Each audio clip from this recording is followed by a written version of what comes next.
Hello everyone! Today we pity revenge on people in post office, school canteen and gas station. Please subscribe for daily videos with the best stories from all over Reddit. Let's go!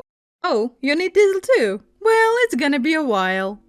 This happened several years ago, but I was just reminded of it. I drive an SUV that takes diesel. It also has an enormous tank, larger than a stock F-250 tank.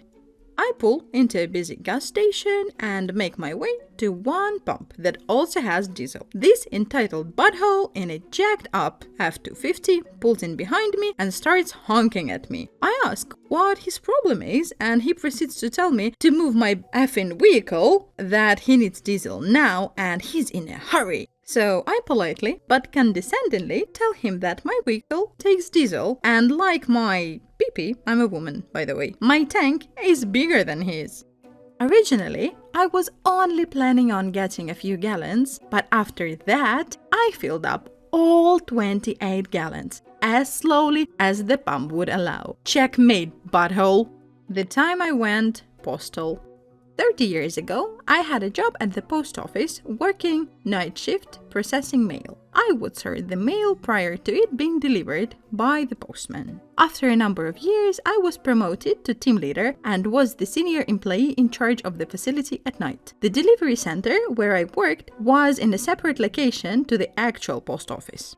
One night, I answered the phone at about 3 a.m. and it was a doctor who lived locally. He was urgently waiting on a passport that had been sent out by registered post, and he was asking if I could look to see if it had arrived, as he was desperate to catch a plane later in the morning and it was essential. The registered mail was kept separate, so it wasn't a big deal and I was happy to assist. He gave me his details and I went to check. Luckily for him, it had arrived and I returned to the phone. He asked if he could come get it and I told him yes, but that he would need to provide a photo identification. I asked him if he knew the address and he replied, "I've lived here 50 years, I know where the post office is," before promptly hanging up. I didn't get the chance to tell him that the post office and delivery center were separate. I figured he would just ring back when he realized his mistake.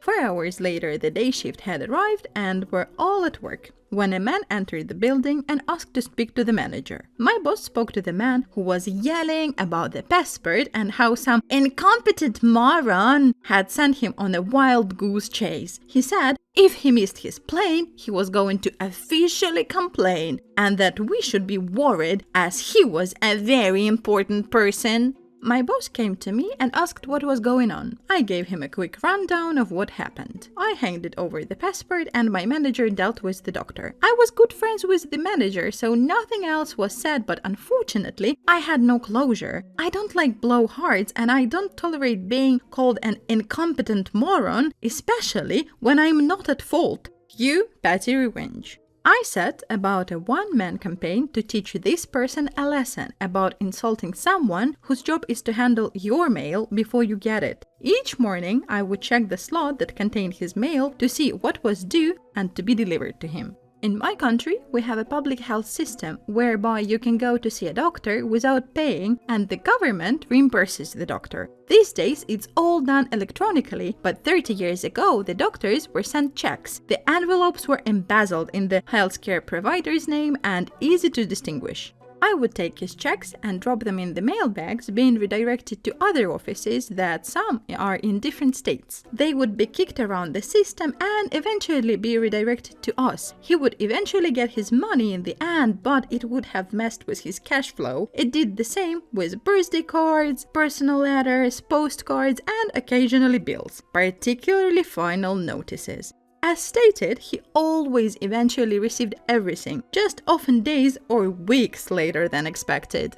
Well, the first and very obvious thing I'd like to say is don't F with service people, because they have power over things that you have no power over. But second of all, I think that was a bit too much, but I guess that's what petty revenge is for. School cafeteria clerk hits back.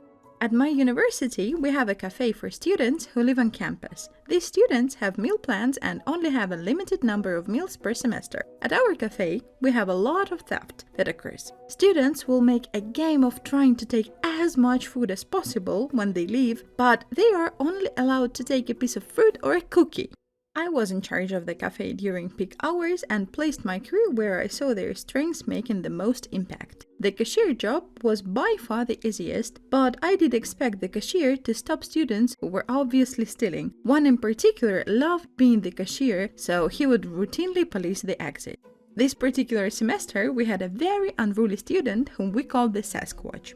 He had long, shaggy, unkempt hair and was big and fat. He was always trying to steal food, and one time, when we caught him with his pockets full of bananas, instead of handing them over, he squished them and threw them on the floor and stormed out in his tirade. We were not allowed to call security over such matters.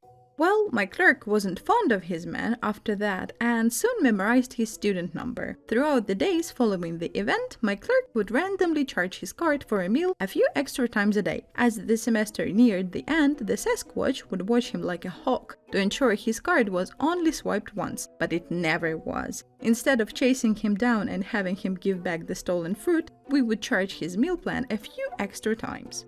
His game became our game. Sadly, we didn't see him very much as the semester came to a close. Never mistreat your cashiers or your waiters. If you catch them on a bad day, they can steal your information and cause you great headaches. It is much easier than you think. Oh my god, what the heck have I just read? I don't want to be judgy, but OB seems like a genuinely bad person. So the guy obviously doesn't have enough money to eat, so you decide to steal from him. Also the unnecessary name calling. Horrible, just horrible. I'm really sorry to end it like this, but thank you for listening and I will see you tomorrow. That's it for today. Thank you for listening and subscribe for more.